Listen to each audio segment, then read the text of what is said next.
กูมาหาดีเฮ้ยมึงเข้ามาในก่อนนะ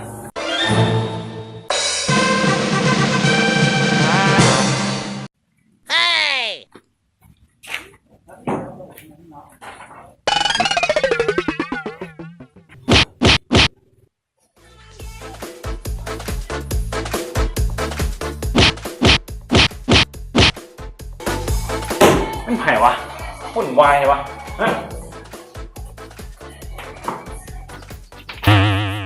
ไม้อ่ะกูมาหานี่เฮ้ยมึงเข้ามาในก่อนนะ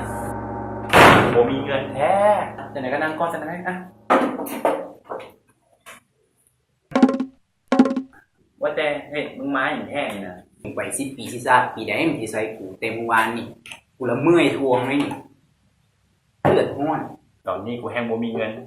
นี่เป็นไงวะอ๋อท่านมึงเอาเงินมาให้กูยืมอีกดูซ้ำเก่าเลยเฮ้ยอ้าวอันเก่ายังบ่เคลียร์มันสิมาเรียนใหม่แล้ววะเอ้าแล้วมึงท่าเบิ้งแล้วกูสิใส่คืนมึงดอก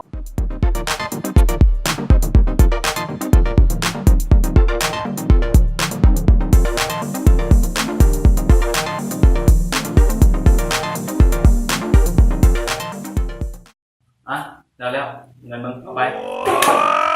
เฮ้ยของกู